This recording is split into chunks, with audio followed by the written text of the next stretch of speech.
I'm Gina Torres. I am Afro-Latinx by way of Cuba. Both my parents are Cuban born, and I'm first generation Cuban American. So my name is Laz Alonso, very similar to Gina, Afro-Cuban. I am Dascha Polanco, and I was born in the Dominican Republic. And I grew up in Brooklyn, New York. My name's Sarunas Jackson, and like my peers here, you can see that I'm first generation on my mother's side by way of Panama. All right, guys. Well, my name is Amara, Negra. It's a pleasure to be here with you guys. Afro-Latina means roots. It means blackness. It means culture. It means sound, rhythm, food. It means so many things. It means being Dominican.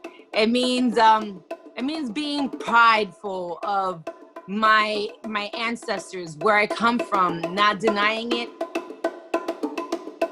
I love my culture. I love my people. I love all of you. I love seeing these faces on the screen. You know, it's incredible to me that we are, in fact, having this conversation, that we even need to have this conversation. Because I guess for the vast majority of those who aren't aware of us, we've been hiding in plain sight since time. You mocked me. I'm trying to rep the cause. I ain't never heard of no Afro-Latinos. Okay, well, we are Afro-Latino then now. Let's do the Afro-Latino move. When people ask me how I can be one or the other, I always remind them that I'm both. I'm not one or the other. I'm black and I'm Cuban, you know? No different than you can be black and American, or black and British, or black and anywhere else, you know? And I think that what really ends up confusing them is, because I'm really born in the US, I'm the first American born in my family, I'm really black American too, you know? So ethnicity is Cuban, nationality is American, but race is black. And I'm all three equally. I'm not one or the other. And I find that when I have that conversation, I'm educating fellow Latinos as much as I'm educating anybody else. But it really sometimes bewilders me how Latinos are not as aware of our history, our black history, as we are here in the States. Oh, I think they are. I just think they're ignoring it. But we'll get into that later. Hello. I've always been very proud of of who I am, of what I am. My mother, my father did a great job of putting that into me. My mother was born in Panama. I'm first generation, like I said. Because being on a show on Insecure on HBO, that was the first time I was allowed to be an Afro-Latino character ever. You know, every time it was like I just had to be a light-skinned black guy or a biracial black guy, who was just black and white. I'm like, I'm not even that. But you know, it is what it is. Like, you're gonna take the road. So as we're moving forward and we're starting to see just it grow just a little bit more, I'm cherishing this time a lot because, like Gina said earlier, we've been hiding in plain sight forever. I've questioned my talent. Like, if I wouldn't have been casted in a show where it's incarcerated woman, would I have had the same opportunity? No, I wouldn't have. I'm not going to sit here and say, oh, sí, yo tenía oportunidades. La historia que están ahí, I would have auditioned for anything. I would have been, of course, I would have gotten the same opportunity. No, the reason why I've got that is because it's more visibly accepted, socially accepted to see me to play an incarcerated woman than it is for me to play the romance interests of the lover. Porque yo soy muy romántica. I can be that too. Hello. I think we all have our little, passion and our... When I got to Hollywood, I was auditioning for primarily African-American roles, but I would push my agents and my managers to also have me audition for Latino roles, you know? And of course, the feedback that I would get was, well, you know, he did a good job, but he doesn't look Latin. I would say that Hollywood, in my experience, was more open to what an Afro-Latino is than Latin American projects. You know, I haven't even worked on anything in Latin America yet. I haven't worked on any movies, novelas, nothing. You know, of course. like the doors are shut you know? And I think, listen, in respect to that as well, I think it's very regional too. You know, there isn't a Latin market, there's a Spanish market, a Mexican market, a Colombian market, a Panamanian market. Every country has their own thing. But if you look at what they're putting on the big screen and on the little screen, you're not gonna see a lot of Afro-Latinos either. So I think that in the Latin American space, there is a tremendous amount of growth that needs to happen that we haven't seen yet. I grew up in the Latin entertainment industry. I grew up doing Sábado Gigante with Don Francisco for 6 years every Saturday. The only Black girl ever in the 50, 60 years that Sábado Gigante was on air.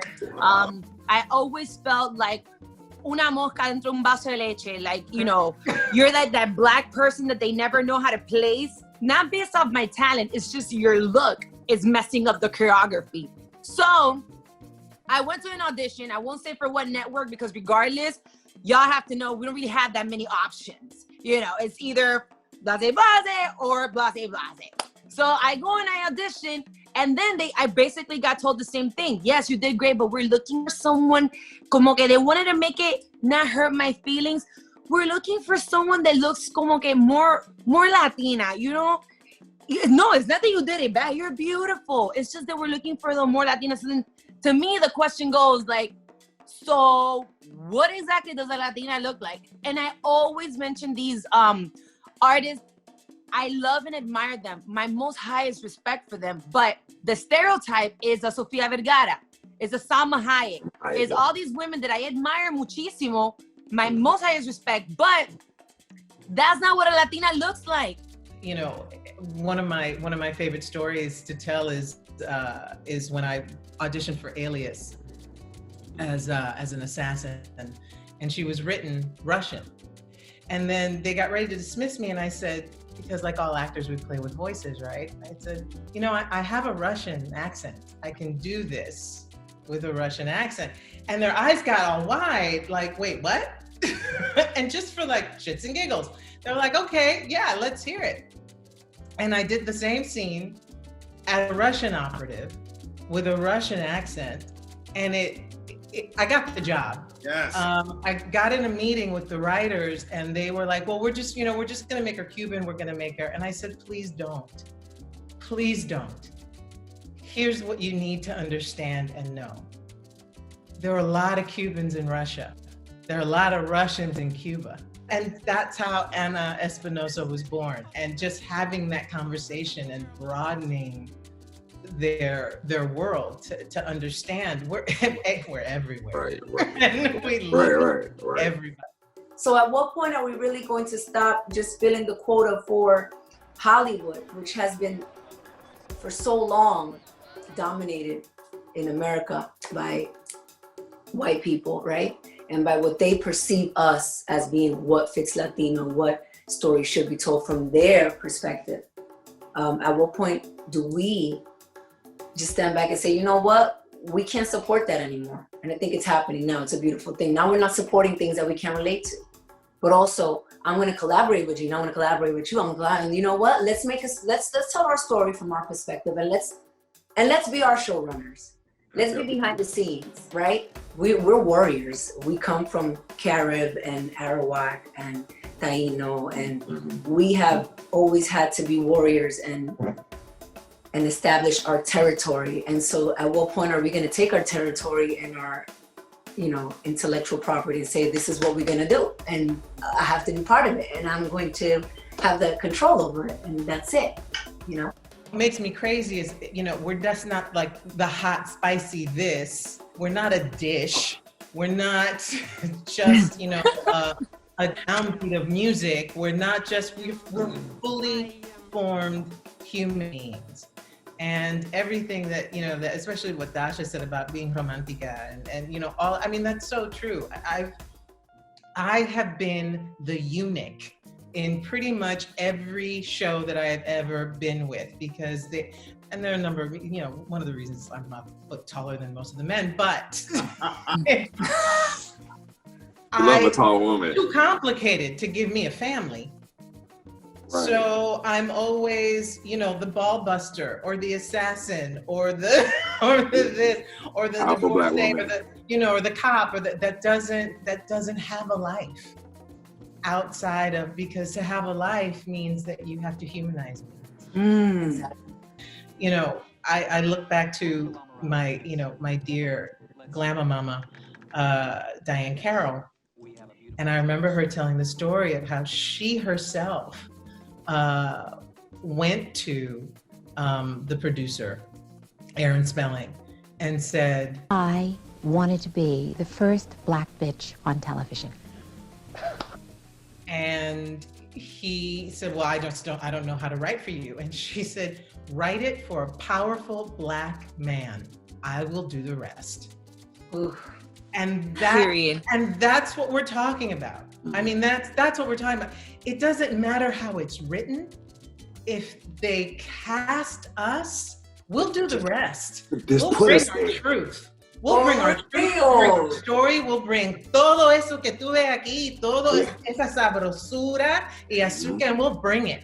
We'll bring our lives, we'll bring our passion, we'll bring it to the role. Just let us in. We're coming. It's a whole space for us. Yeah, whole space for us.